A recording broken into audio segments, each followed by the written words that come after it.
Ladies and gentlemen, welcome to another rendition of the Interstellar Tennis Podcast. The Interstellar Tennis Podcast. That's where the theme song goes. Yes. Today's guest is an old friend of mine from college. We met freshman year of college and lived in Nashville. We were in Nashville, the same city, for a while. Yes. You moved out to Los Angeles. I followed you guys out to Los Angeles. You convinced me to come out here. It's true. One of the singers and bass player for the band Sistr, the wonderfully talented lead singer of the band Young Americans, Sara Keden. Hi, Kurt. How's it going, dude? It's good. Yeah? Yeah. What's new with you? What have you been getting up to? God, I don't know. I'm trying to teach myself production. Oh, yeah? Yeah. And how's that going for you so far? So badly. Really? Mm-hmm. Are you using Logic? No, I'm using Ableton. Why? Because Why the fuck would you do that? because we build our live set in Ableton, Right. and I thought I could try to kill two birds with one stone. I feel like, but you already used GarageBand before, Yeah, so the Logic would be the obvious next step. I know. Yeah, okay. I don't know. I mean, if it gets to that point, I'll switch. But yeah, I've been trying to teach it to myself, and I was telling Becca that it's one of the first things in a while where I've been so fucking ground zero with something. Yeah, like a novice. at Truly something. novice, and whatever happens, it turns out really so bad. Yeah. But I remember way back in the day, you used to make demos on GarageBand, and they were fucking lit. Okay. They were crazy. They were crazy, but I don't know. I'm trying to actually figure out how to make a vocal chain and stuff, and I'm literally just God, I'm an idiot. It's not worth it. I think my vocal chain has gone from I used to have a lot of plugins on stuff, and now do you know Devil Lock? Yes. It's only, I swear to God, it's Devil Lock. Just Devil Lock. And or an auto tune and Devil Lock, and it just sounds fucking incredible every time. So if you have Sound Toys, just throw it on at the end. Okay. And it's amazing. Yeah. That's cool though that you're getting into production stuff. Yeah, I'm trying. That's the final frontier for you, because you've gotten everything else kind of God, I on know. lock. It's the final frontier, but also that's not necessarily true that I have everything else on lock. No, it's a fact. Do I need to put this down out of my Oh yeah, face? put it down a little bit like this. Here, watch this. Yeah, there you go. And then you can talk. Yeah, like that, over it. Over it. Yeah, Like a real podcast host. like Joe Rogan. God, I've never listened to the Joe Rogan podcast. You've never listened to it? I haven't listened to one lick of it. Are you afraid that if you listen to it, you might Become radicalized? become radicalized? I am afraid of that. Yeah. I think it happens. I think it happens actually to most most of the Do youth. you regularly listen to No, Joe Rogan? no. Okay. Never. Okay. I listened in college. Because I remember that. Yeah. But that was when, And I hold it against you. as you I think you should. I hold it against myself a little bit, but also I think I think I think all young men go through Yes. a little bit of that. You have to face it. Yeah, you have to come close to the fire and see if you get burnt. I think I just at some point I just didn't need that energy in my life anymore, and I was like, Yeah. that's enough. Now I just listen to What Alex Jones. what does he talk about? I feel like he just kind of it's more of who he talks to. He talks to everyone kind of. But also, a lot of it's just tough guy stuff. Right. And Does I he don't talk need to to hear any- tough guy talk all the time. Does he talk to any women on his Not a ton. Not a ton. To the point where when there is an episode with a woman on it, you're like, Whoa. you're who's splicing this together? What is this? My favorite murder? It's an entire podcast episode that's they splice everywhere. It's not real. It's cut. It's AI. No, I don't listen to Joe Rogan anymore. Do you listen to any podcasts? I listen to podcasts all the time. Yeah. I have a bit of a an addiction, and I also will re-listen to podcasts. What podcasts? I will re-listen to episodes of My Favorite Murder. You are? You I've actually listened- are yes. my favorite murder. I've listened. Well, it was like my entry into podcasts, and I've heard it all so many times. I listened to it to fall asleep. Like That's fucking terrible. That's why you can't sleep ever. Well, when we go on tour, I like Reed is my bunk buddy, so we. Do you and Reed snuggle up? Really? Yes. On this past tour, we were sharing a bed. This is our dear friend Reed Gaines, and we were sharing a bed platonically because my band is broke, and Yes. it's what we need to do professionally to get professionally sleeping with Reed. professionally sleeping in the same bed as Reed every night. Damn. We can't. And the best part, I'm gonna drag Reed on this Fuck that guy. podcast, but I would put like headphones or AirPods in and fall asleep next to Reed, and Reed also got a new diabetes thing patch on his shoulder. Yeah. And we would always fuck up the sides of the bed because he can't lay on it while he sleeps, so he has to lay on like a certain side. Oh, yeah, so yeah. he would always have to lay Like looking into you? like looking into my eyes. And sometimes I'd wake up in the middle Just of the have night him like and gazing see into you. Reed. Like, and he would just be like asleep like this. I've shared a bed with Reed before when we were on tour. He's very peaceful. Actually, when we were on tour, Didn't you guys fight about? everyone fought about sleeping with Reed because Reed was like the most like neutral person to sleep with because Garrett just like was always trying to like touch you and stuff. Garrett was always Garrett was like, ooh, like fun times with the boys. And he'd be like, Garrett, stop. And then Andre was like, you don't want to share a bed with Andre. Andre's like laying in bed like this. Yeah. And he's like counting. He's like 1, 2, 3, 4, 5, 6, 1, 2, 3. Yeah, he sleeps to a metronome. Yeah. No, Andre, just Andre and Garrett, and I think probably myself as well, just don't give good like sleep vibes. But Reed gave great. Reed gives very good sleep vibes. Mhm. I'm a little bit restless, but it never bothered him. That's good. I'm the one that the girls won't sleep with. Really? Yeah, they're like, you go away. Because I imagine you having like night terrors and like screaming. No, I just get up to pee all the Yeah, time. I'm a big night peer as well.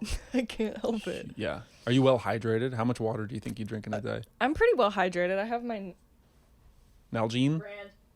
Nalgene? That's gonna be blurred. It's gonna be blurred.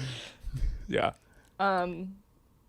That Christine got for me in the middle of the last tour. Actually, she sent it to Salt Lake City because she was Wow. like, "You're not getting enough water." And how many of those do you think you go through in a day? 1 or One? 2. Okay.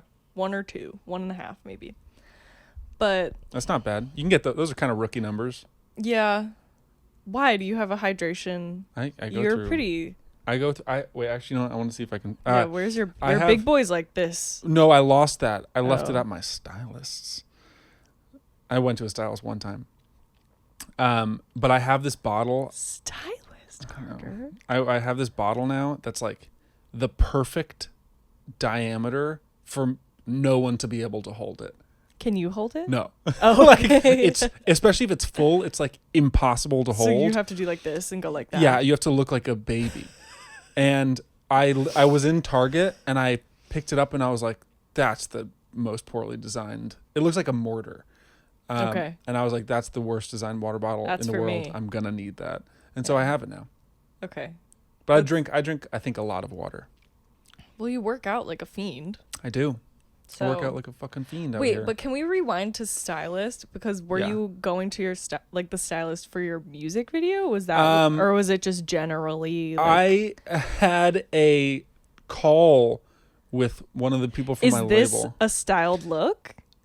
Like, is this something that these they put? pants and this belt were given to me. Yeah, Do you like them? I like them a lot, See that? and it's a nice belt. I literally was like, Yeah. nice belt, Carter. Thank you. I like it a lot as well. I had a conversation with someone at my label, and they were like, Uh-huh. they kind of like sat me down, and they were like, Oh, you need Carter. to stop wearing the headband And yeah. And we need Oh my to God, get Claire, you you new see- clothes. And I think that I've been told for so long that I need to lose the headband. So him saying that, I was like, you're probably fucking right. Wow. It's probably true. But I feel like you guys have always like, I don't know. I think Kid Sister has always like had a vision of like what the image you want to portray is. And you've like always had that on lock. And I'm really jealous of that. The thing is though, if you rewind like a couple, do I have to look at the camera when I talk? Is my legs being on the couch too disgusting? No, I'm gonna zoom in a little bit so it's like more kind of just on our faces. Okay. But yeah, you can fucking You being like, yeah. Jesus. Yeah, we're golden. We're fucking golden.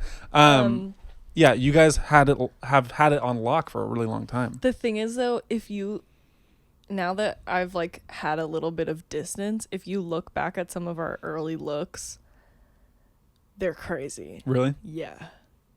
Like, But like, I feel like looking crazy has kind of been a part of it too. yes, but we have evolved a lot. Yeah. Because like there have really been some outfits that we've put together like for stage, and I like look back and I'm like, that is so heinous.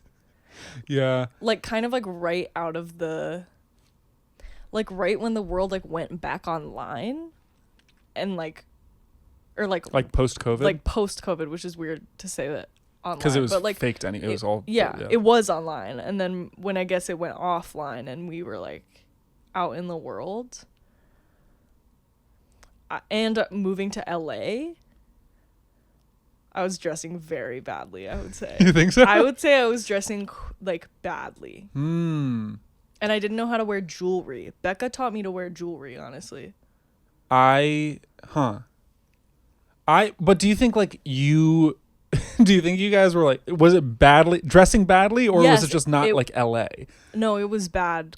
Like I was like wearing bad outfits. Oh, okay. Like where the colors weren't working, or like the shapes weren't working, and like I just like.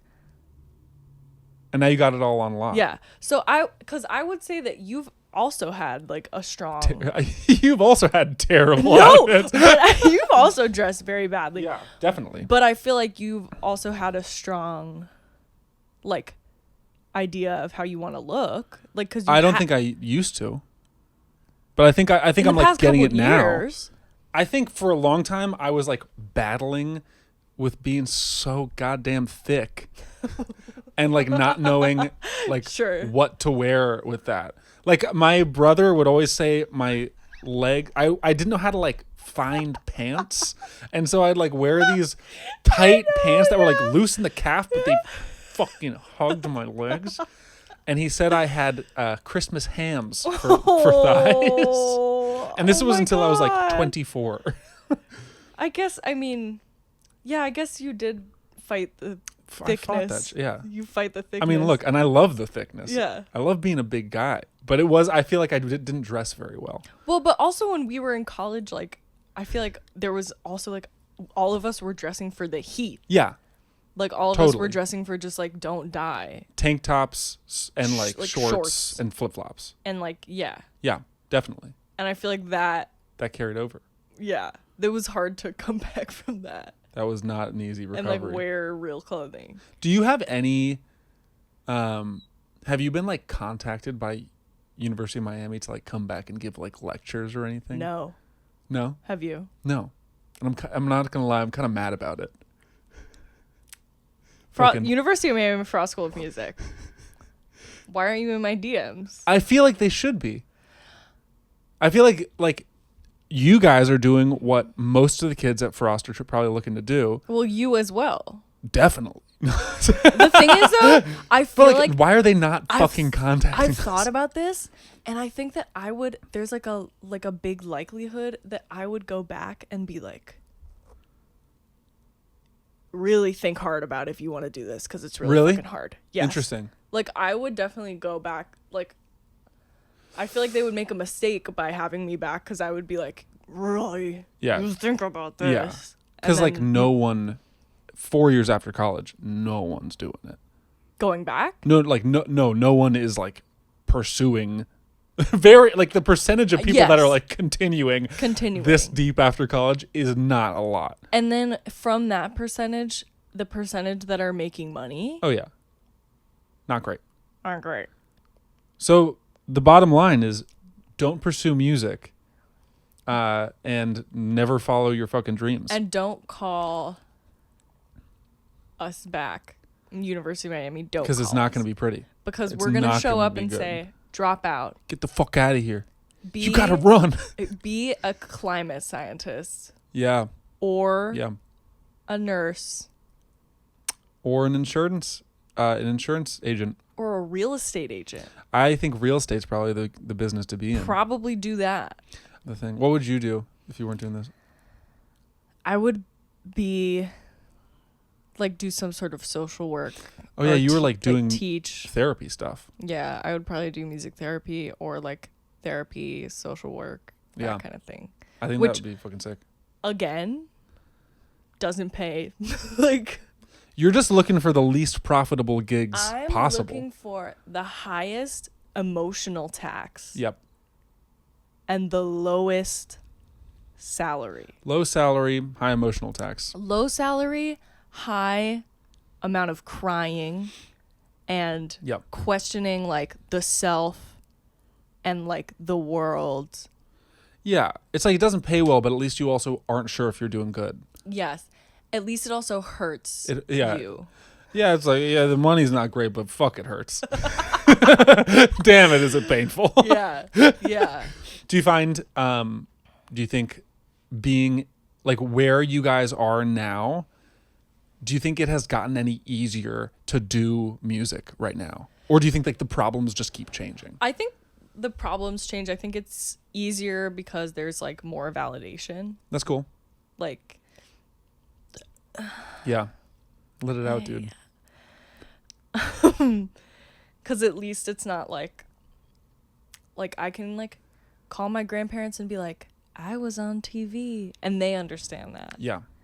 Whereas like before, there's not that like thing Yeah. to be able to be like, look, like here's a video I made and it has like 1 million views. Yeah. Like that's like a layman can understand that of like my family. Yeah. So I think that's easier. That's good. Do you The think validation is I mean I think it's definitely the validation helps a lot, like Yeah. because for so long when you're making music truly no one gives a fuck. Actually though, I hope my grandfather isn't listening. He probably isn't. I love my grandfather, he's wonderful. Sure. But he told my uncle apparently, Oh my god. and I was like, when is Carter gonna get a real job? This was like this year. He was like, when is Carter gonna get a real job? And my uncle was that like, is hard. my uncle was like, he's doing pretty well right now. Yeah. Yeah, and I just thought that was so funny because of course an 80-something-year-old's gonna not really understand like, oh, I'm a content creator. Like, Yeah. yeah, it's fucking weird. Like Yeah. that job doesn't exist. Yeah. Before I invented it. No, before 2018 or 2015 or something. Yeah. But I just thought that was so funny, and I was That's like, hysterical. man, that's wild. That like people in my family are probably like, oh, Carter's a fucking moron. I think if I had found out my grandparent had said, you're very strong, because if I had found out my grandparent had said that, I would like have a nervous breakdown. Really? Yeah. I have a lot of like, I have a strong sense of duty.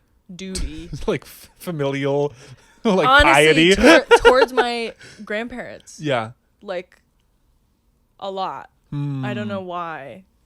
I think that's a good thing to have. Are your grandparents immigrants? My grandmother is from South Africa. Yeah. Kata. Kata. And then When are you going to get a real job? Exactly. Well, no, but that grandfather lives in Australia. Yeah. So yeah, I get, but he like immigrated. But yeah, Yeah, I don't no. consider them like typical. Yeah. You know. But I don't feel. I wasn't like hurt by that. I was just like, that's so funny. Like, that's so ridiculous. And like, I kind of get it. Like, Yeah. sometimes I'm like, When am I I should gonna probably get go ahead and get a fucking job. We should probably figure this one out. Just bought all this furniture. I should probably quit the business and go do something real. I'm getting out. You pull me back in. Yeah, it's fun, dude. I don't know if it gets easier, but it gets more comfortable. I've found, like, the more you're like in this and like sink into like doing music all the time, I feel like it just becomes normal life. What are you guys working on? Actually, hold on. Can you do an ad read for me? An ad read? Mm-hmm. Are you comfortable with that? Yeah, You don't of have course.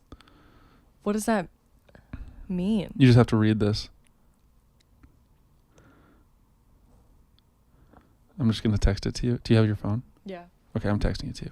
And then we're going to cut all this part out. And this is going to be the ad read for the sponsors. Okay. Don't start reading it beforehand. I won't. You just have to blind read it. And look into the camera as much as possible. No, Carter.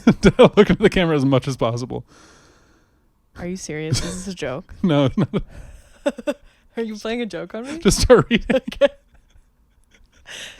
Carter, I swear to God. This is a joke. I know it is. Go ahead and read the ad. Okay. I need to get paid for this episode. Fuck you. Oh my God. Just fucking read the ad. I can't do it. It's really hard for me to do these things. Do you want me to read it? No, I don't. Did you write this? Okay, hold on. Dive into the somber world of financial turmoil with market meltdown. 2008 crisis unleashed. No, Carter. Experience the nail-biting stress of the housing market crash as you navigate through a maze of collapsing investments, dwindling assets, and a bleak economic landscape. Test your skills in making tough decisions amidst a sea of foreclosure notices and plummeting property values. Will you survive the crushing weight of debt? Or will your virtual portfolio crumble like a house of cards? Brace yourself. You have to finish it. I know. Carter, this is so funny. Brace yourself for an immersive journey into the sobering reality of the 2008 housing market crash. A game that challenges your financial acumen in the most trying of circumstances. Thank you, sponsors. This has been an ad break for the Interstellar Tennis That Championship. is so fucking funny. My God. But also, Sarah, that doesn't seem like a good. Game to be promoting, and I don't think you should have promoted that on air. You know, A lot of people lost their livelihoods in the 2008 housing crisis.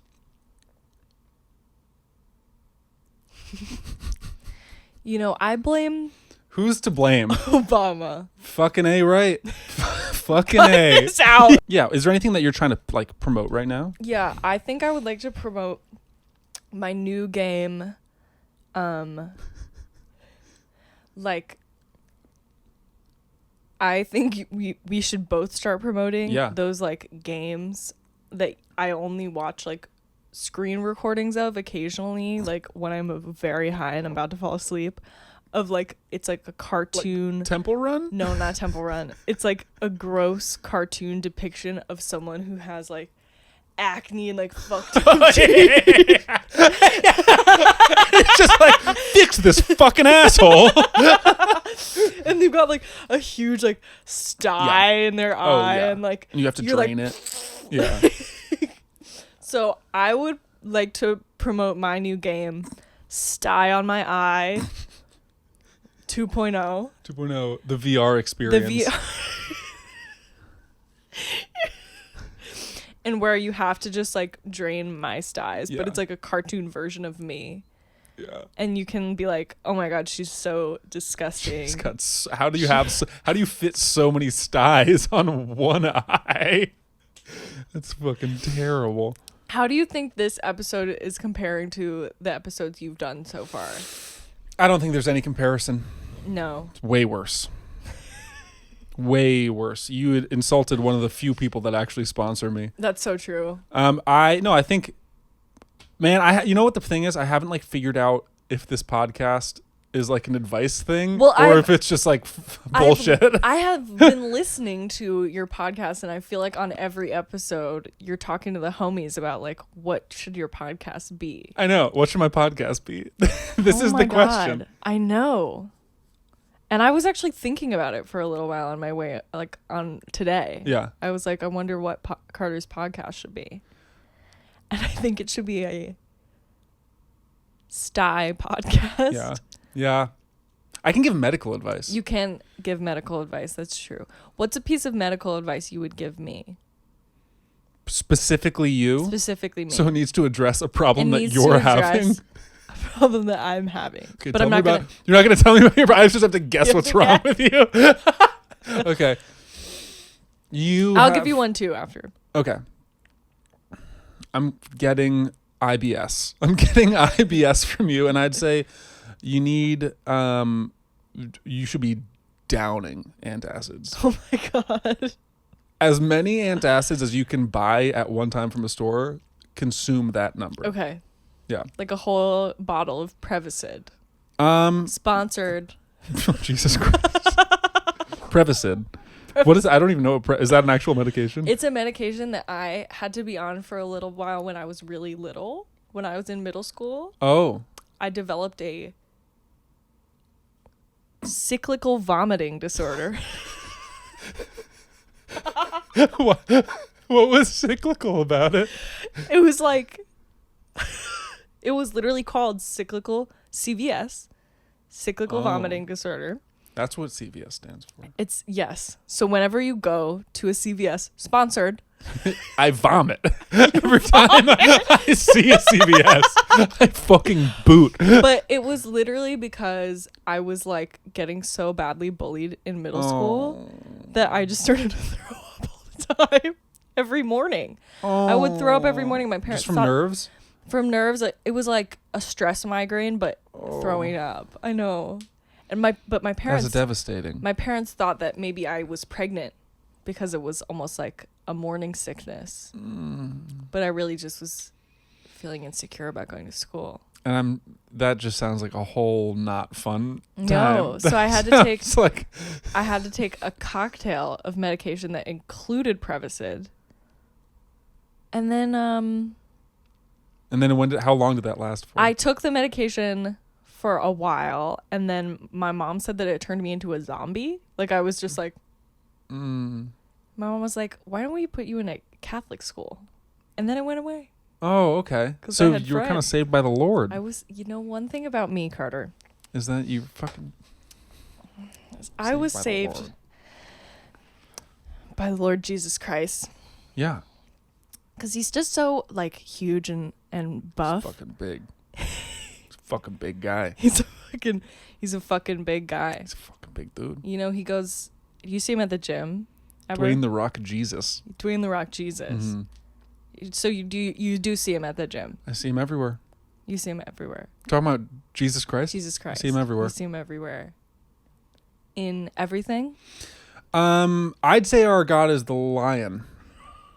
The Lion of Judah. Here's one thing. Okay, here's a question. Now I'm going to start to interview you. That's what this has always been about. Okay. I had actually a couple interview questions that I was thinking of in the car. You prepped? I prepped in the car. I didn't prep at all. I prepped because I was like, and then I was like, this isn't my podcast. Yeah, you should. Here's a question. Yeah. How do you think, because you and I both have experience on the church gig, yeah, but it's not necessarily the gospel church gig. It's the CCM. Yeah. The Hillsong church gig. So I'm wondering if there was any... I'm going to say that again. Yeah. I'm not cutting it out. I'm not going to edit this. I'm wondering if there was any point where you felt like the CCM was influencing the music you were writing. I actually think that like it gave me like some like idea of like instrument hooks. I think I thought more about instrument hooks from that. Wow. Because like in Line on the Limb, or one of the versions of Yes. it, there's like the bit that repeats on the guitar a bunch of times. Mm-hmm. And I think that from CCM, I started being like, songs need to have like an instrumental hook as well. What about you? Do you think that you have like serious inspiration for, or like I had a serious CCM yeah inspiration period like in college because I was the worship leader at our Right. local. Yeah, I was forgot. like you guys didn't because no one else really lived there but me and Katie. yeah But I was like the worship leader. I was leading worship, like and worship like on high. I was. I know. And playing that music for a while, I had some long and repetitive bridges because of that music. Yeah, Like I would like have a bridge that was like a real chanty kind of. real chanty. If you feel him in this room tonight. Just a sort of like I was listening back to that song that we played in AME, Shapeshifter, and it's like yeah. and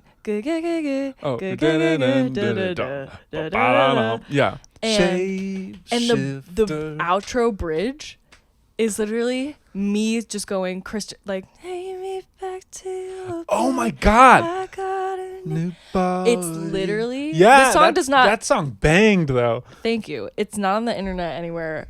Probably won't be. But it was that specific. Yeah.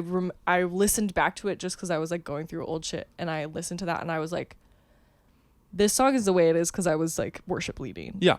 Like, but it also, I really think it's cool that like doing as like CCM outro, but like having it be like, I feel like a lot of your lyrics were like very much not like Christian focused. Speaking of that, I've got news for anyone who listens to the band Boy Genius. Like the reason why you like it so much is because it's just secular gay CCM. Yeah. Most really good. Like Not indie most. rock. Yeah, like a lot of, especially like kind of sad emotional indie rock. Sad emotional indie rock is like Christian music. Yeah, it's That's secular like, CCM. Yeah. Like, I think it's fantastic. Well, there's a reason why contemporary Christian music is like the moneymaker, cash dollar, like hits on hits. Oh my God. That's got to be like the biggest in like money making industry in music, or and that you or know country. What's really interesting? Well, there's a lot of overlap. Yeah. Oh, totally. And what's really interesting is when we were first going on tour and really trying to figure out how, like, learning how to deal with like IEMs and like live sound setups. The biggest resource, like internet, like free learning resource for that is like worship band stuff. The touring worship bands. Yeah. Because like they also, I'm just making sure it's still recording on this. Oh, good. They also have like I feel like the people that run sound for those things know the most of anyone in like that. Like the people that do the sound for that shit. It's so fucking on lock. Yes. Yeah. I mean, running sound for churches, I feel like was a super informative experience for me. I would love to do that gig now because I need to like learn more. Like just to learn, I would love to do it. That's cool. What kind of stuff do you like listen to now? What are you getting like excited about? Oh my God. Like a lot of Rina Sawayama. And you know what? When we were at Lollapalooza, we saw our first, me and my band were just like we just went to Lollapalooza just because like we're wanting to go see it. Wait, but didn't can we not talk about I don't know, we can talk about that because our management got us tickets. No, I'm talking about, didn't you guys like fucking we didn't play at the festival. We played at a pre-show. Okay. Opening for but that's why you like were Barley out Ray there. Jepsen. Yeah, and I that's wasn't sure why if like, that was a secret. No, that you it's not a opened for secret. Carly Rae Jepsen. It's not a secret. But we saw our first K-pop group Whoa. perform. Was it cool? A K-pop girl group. It was the best thing I've ever seen in my life. Really? That's fucking I like cool. cried. Really? Yes. Just because it was like so tight? Because it was so tight. The sort of like commitment to the performance. Yeah. Like, I know that I'm like aware that there's like a whole like dark side of like the K-pop world, but like just me as someone coming in seeing it on its face. It's like such a spectacle. It's such a spectacle. Yeah. Like, there's just so much attention to detail and like the visuals and like the choreography and like the caliber of the singing. And like the band was so ripping. Yeah. Like they were playing like these insane arrangements, and I literally was like, Becca and I were like crying. Really? Like Sable was like, "This is cool," and me and Becca were like, "Oh no!" Like Becca was like, "This is my dream. Like this is what we have to do. Like we That's have to like get on one of these tours." hilarious. Like we're literally like scheming back and forth. But I've been listening to this girl group called New Jeans. And you jeans? No, Oh dang! NEU Jeans. And Is that a K-pop group? Mm-hmm. Okay. They're the first K-pop group to ever be invited to play Lollapalooza. Whoa. Yeah, K-pop's fucking massive. It's massive. That's crazy. How many people are in the band? Is it like It's an 5 8-piece? girls. Okay, yeah. And they're all like singers. Like they're all idols. Like they dance and sing. Right. And then the band was like, I think it was like a guitarist, a drummer, and then maybe like a keys and bass.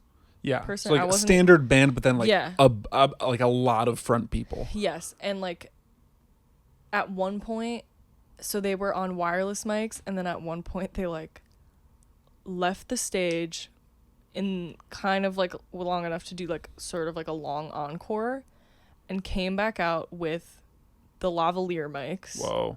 on and like 15 extra dancers. Oh god. And played their like hit.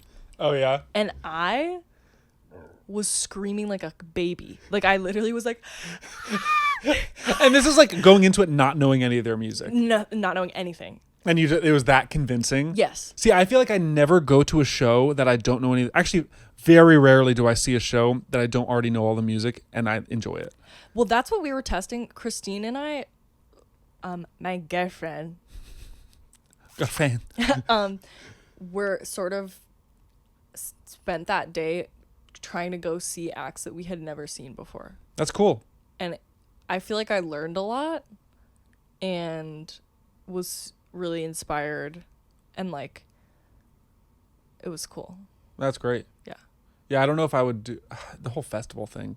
Bums me out. I know you don't like festivals. I don't like festivals. Unless like if I was playing a festival, I'd go to it. But like the idea of being amongst the crowd. Well, freaks Christine me out. doesn't like it either. Right. Yeah, I kind of had to like. Force her to get to enjoy I had to herself. I had to guide her through, because she was like some of the crowds. She was like, Right. and I was like, it's okay. Yeah. I get it. I mean, it's like crowded and hot. I know. And then standing I don't like. Do you know the most recent show I saw that I was like, whoa, this is amazing, is the artist Medium Build. I don't know. I'll have to show you some of his music afterwards. It's like the performance was so convincing. I was totally blown away. And I was like, dang, I need to like rethink how I do my live shows. I think that that's something really cool that Christine has kind of taught me, that she's like, we need to go to shows to like learn and get inspired. And I was like, oh wait, you're so right. Right. And like, I feel like going to see, like, the festival was nice because we could kind of compare things in real time and be like, this person did this thing that really, really worked. Right. Go to the next stage and be like, that's not working. And it's crazy that you see like acts that have hit the point when they're playing Lollapalooza and they're doing stuff that doesn't hit. Yes. I remember I went to a festival recently. I'm not Yeah, going to say 'cause- which one. And no, yeah. I was just like, there were a lot of amazing acts. And then sometimes there were some that I was just like, interesting. That is Yeah. like, this is a bad show. And it's just fucking weird that you can get to the point when you're a star and like making really good music and everything's so fucking like just on it. Yes. And then you'd play a live show and it's like, oh. Kind of stinks. And it's not like your voice isn't bad. just you fucking suck at this. Yeah. And that's so weird to me. Yeah. And I think it's good to learn that stuff because you can always just keep Getting better. And that's a great thing to get better at. Yeah. Because, like, I mean, you guys have done so much touring at this point. Yeah. And you have, I feel like do you have a Kid Sister tour coming up? Not right now. No. We'll see. Yeah. We'll see when we can get the coin to do that. I know, that's the fucking thing. That's the fucking thing. I know. I'm trying to figure out what my my touring situation will be because I got fucking some of the bands out in Nashville. It's such a pain in the ass. I need to get them out here. I'm so fucking annoyed that they're still in Nashville. Well, do you know who's coming to sublet my apartment? Is that for sure? Is that locked in? Mm-hmm. That's awesome. It's Joe Biden. It's Joseph Biden. Joe Biden will be subletting my apartment at. I say like Oh, my yes, full say the address. address. You're gonna blank it out, and I'm gonna still read it out. It's time for our second ad break. Okay. Are you comfortable? Yeah. Reading an ad. I'll read the next ad. Yeah. Okay. I just wanted to make sure because it's like. No, I'll read it. Okay. Ad break Okay. number 2. Ad break. No. You have to read Okay, it. I'm trying not to read ahead. Okay. Introducing the ultimate auditory experience. Oops, all Looking Glass. Get ready to groove, sway, and sing along as you immerse. Oh, I couldn't do it. As you immerse yourself in the timeless classic, Brandy by Looking Glass. Not once, not twice, but a dozen times on a single electrifying CD. Whether you're a diehard fan or just can't get enough of that irresistible melody, this compilation is your ticket to a nonstop dance party with the legendary hit that defined an era. Don't miss out on this one-of-a-kind musical journey. It's Brandy on repeat, and it's pure auditory ecstasy. Get your copy of Oops, All Looking Glass today, and let the musical nostalgia wash over you like never before. You killed it. insane. Well done. I did better than the first one. You did great. Would you buy Oops All Looking Glass? Yes. Are you familiar with Looking Glass? Honestly, Brandy was a song that like changed my bass playing, It's a great song. and it's a great bass line. I was gonna Cover it. No, I was gonna do an ad for just Looking Glass, and then I was like, this has to be a compilation CD for Looking Glass, but that's it's just Oops all All Looking Brandy. Glass. So thank you for doing that. Yeah, I think that they'll appreciate it. I mean, they Looking paid me a lot of money to do it. Wow. The How much? negotiation How was much? $40,000. You should see the sales that we get from this podcast. Only 12 people listen to it, but they buy. It's 12 people. It's 12 billionaires. 12 billionaires who love Looking Glass. Carter's audience. Look, I would have if I had 1 billionaire in my audience, that'd be pretty exciting. Yeah, I agree. Yeah. What's the when we're approaching the limit, but Okay. Is there anything on the horizon for Kid Sister or for you personally that you're particularly excited about? Any releases coming up, anything like that? Well, I'm excited to. Well, like no, not really. We're kind of in a we're kind of in a cooking stage. Honestly, Yeah. I think that I am just really loving trying to like collaborate and like be open to like new opportunities, like regardless of whether they're like Kid Sister related. I'm just like down to like clown Yeah, that's cool. and like play bass and shit and like just obviously like I love Kid Sister so much. We're putting so much work into that. I just mean like on my days off I'm like, oh, like do I want to write? Like tomorrow I'm going to write with this girl Maddie Davis, whose I didn't know music that name. you would love. I You're know the gonna name. like you're gonna become addicted Really? to it. Cool. Yeah. And then I think on next week, all of next week, I'll be like co-writing and co-producing Carter's next album. Yeah. So That's a really good point. You I'm should actually come in really- and if you'd be down, we should co-write some stuff. I want to. You mean Noah? Noah and I have been working on the next record. I know. I want to show you some stuff. It's really cool. But wait, can I ask a my closing God. question? We also, if No, I want to be I'll ask respectful of your time. I'm literally just I'm hanging. Fucking today. vibing, bro. This is the one question that I thought would be interesting for us because you and I have collaborated so closely Yeah. in different ways.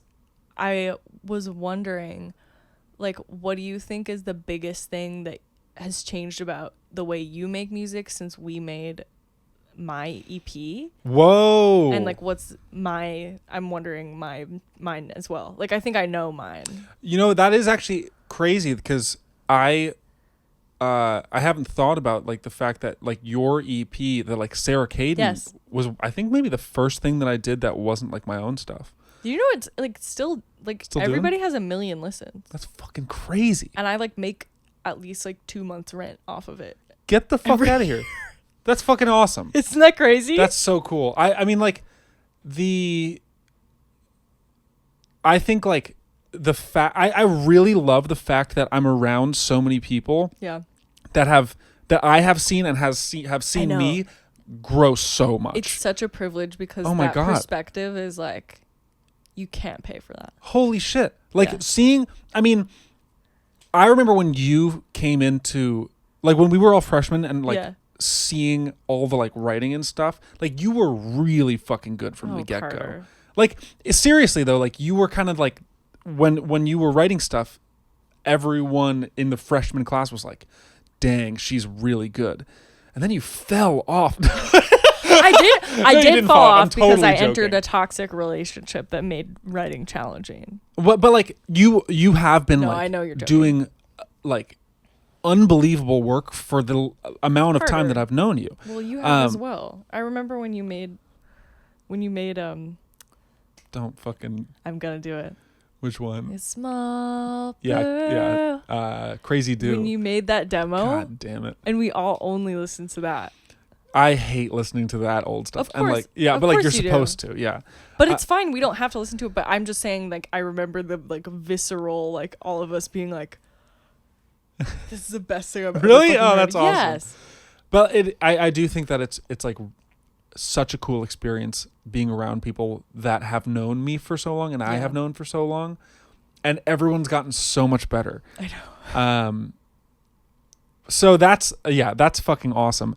What was the original question? It was like what do I? Yeah, what do you think like is like the biggest change, I guess, that you are like, I guess I was thinking about like how I would be now if we recorded that EP now, and I think I would be so much less anal. I was extremely anal and challenging, and you were very patient.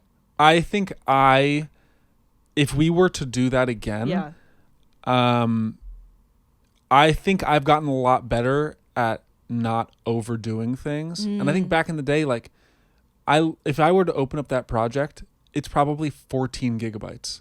Right. And insane. like my projects now are like less than a gigabyte each time. That's crazy. And it would just be like, we just like, but that was also me too. It was you, but it was also it like, was both of us. I think we were like, your like super on itness combined with my utter lack of experience, like made it so that it was so complicated. I know it was really complicated. I don't know what would happen differently. I just know it would go a lot smoother, and we would like, I don't know. I think I'm just better at being like calm about making music. Totally. And that's like such a fucking. It's a gift. It's a gift, and you just have to be like, you have to make a lot of music to understand that. Like, God, you can just fucking, you can just make some stuff. You cannot. You have to learn it through experience. Totally. Like people who are relaxed about. Like, how do you relax about that? I know. It's wild. It's crazy. So I imagine both of us being relaxed. Like we were just like. Yeah. But you know. But we made it, and it was awesome. Yeah. And we were probably 19, maybe younger, 18. No, we were like 19, probably 20. 19, 20. Oh, jeez. Okay, yeah. In the year, but like children. 1920. It was 1920. It was prohibition. It was prohibition. You were on Ableton. we were reading by candlelight. It was Prohibition. When was It was Prohibition? the 2008 housing crisis. What do you think your like biggest growth has been from that?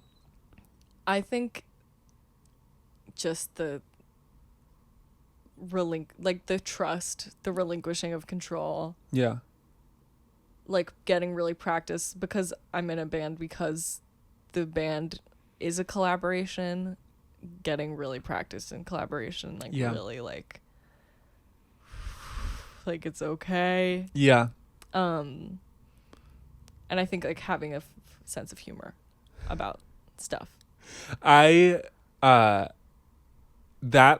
is one thing that I think would be so difficult. I feel like we're kind of similar in that, like, if we're a part of something, we need to be fucking locked onto it. Like, it's got to be all us. And it's impressive that like you're able to work with two other people who have equal stake in a group. Because if I had a band that we all had to co-write or co-sign like stuff, I would lose my mind. It's really hard in some ways, but in other ways, if I was by myself, I wouldn't do this. I would. You don't think so? I think it's too much pressure for me. Like, I think the only other like kind of musical project I feel like I could see myself doing is like maybe I would become like a faceless rapper. Like, I would do that. You think so? Yes. What do you mean a faceless rapper? Like an MF Doom type of like okay. wearing a mask, and just, or like Lekele 47, she always wears a mask, like where people don't know your face and you can just be like a dead mouse, but like rapping. That'd be fucking sick. You still can do that. Yeah, maybe I will. You might already and be you one. would have to. I might already be one. Kind of cool. And no one would know, but yeah, I don't think I would be able to handle the like scrutiny and like the pressure. I would just dip. I guess it's all how you like look at it, because like to me, being in a band where like two other people are like fully relying on me would feel like a lot of pressure, whereas like doing everything when it's just me, it feels like, look, I know I can get my shit done. Right. And no one, like, if it doesn't work well, if this song flops, if this video doesn't work, It's only made. yeah, I don't have to be like, oh man, I'm sorry guys, I botched this one. It's just me, man. I can make another one tomorrow. So like, I guess it's just a different like form of pressure you're willing to be in on. Because I feel like with the three of us, the pressure of making the business succeed is diffused across the three of us. And like, I'm like, okay, well, it actually wasn't all my fault if something went wrong. Yeah. And I think that it's all Becca's fault. It's all Becca's fault, because she's an idiot. Jesus Christ. And there's the clip for TikTok right there. Yeah. It's all Becca's fault. But yeah, I think that collaboration, like, since then, I think the biggest change is me becoming like extremely collaborative. That's great. That's awesome. Do you still do a lot of writing on your own? I do a lot of writing on my own that's like preparing for collaboration. Okay. Like, I generate a lot of ideas that are unfinished that you take to that I a take group. to a group. That's cool. Yeah. I think that the three of, I mean, I've always been obviously such a big fan of Kid Sistr and like Thanks, Gar. what y'all do. And I think that the three of you are so different, and like, Yeah. it's so cool that you like lock in a way, because like, you know, that doesn't always fucking happen. It doesn't. It's either like with three very different people, it's either absolute nightmare, or it's like this perfect symbiosis of it fucking works. And like for you guys, even if it doesn't like, I'm sure it doesn't always feel like it's working, but you guys crush. I'm always able to have that perspective. That's awesome. And I think we are really lucky that the three of us connected in the way that we did. And I don't think that there's like a lot of people out there that it would work with. Yeah. And I think that if there was a fourth member in the band, we would have killed each other. Like, I'm sure. One more cook. Yeah. It's over, baby. Like, oh that. my God. Yeah, a single more cook in the kitchen. Like, everyone is cooking right now. Like, the three of us are in the kitchen like this. And there's not another spot there. There's no, like, someone else knocks at the kitchen door. Get the fuck out of here. And I'm like, I'm good. I have a gun. I don't have any guns. She has many guns. One thing about me is that's our third ad break. One thing about this is an ad for guns. I want to. No, I'm so excited for what you guys are doing. Thanks. Well, we're also giant fans of you, and I think the new song you put out is so good. Thanks, dude. And I sang it all the time. I appreciate it. I'm excited for the next ones to come out. Alone in my room, I sang it all the time. This is the greatest podcast episode ever recorded. I'm gonna be honest, this is a good. There's a lot of things I'm gonna be able to cut from this. Yeah. And like make into fun clips, and we're gonna go super viral. We're about to get ready. That You're the new co-host. I would co-host. You can come back on literally any time. But you know who wants to come on and who I'm trying to get to start a podcast, so she'd be good at it, is Christine Flaherty. Yeah. It's Christine Flaherty. K-Fly. Is Christine K-Fly Flaherty. I love that you insist on saying her whole name. No, I want to have her on. I want to have all my friends on. But I also I want to have like just a rotating cast. Of like my pals. Okay, I'll be back next week. You're legitimately welcome to come back next week. Thanks. But we should probably wrap up because that's about an hour. Okay. Sarah, thank you so much for joining me on my podcast. You're Carter. Awesome. You're so talented. Shut up, Carter. That song "Swim" was a banger. Keep it zipped. I was thinking about that. I was literally like, can I sell that song? You should. Oh my God, you should sell that song. Next week's episode of the podcast. Does Sara sell her little gay song? Carter, you're so smart. You're so huge. Is this the little gay song? Your ads are so funny. Thank you. What a great podcast. Happy to be here. All right. The Interstellar Tennis Podcast. The Interstellar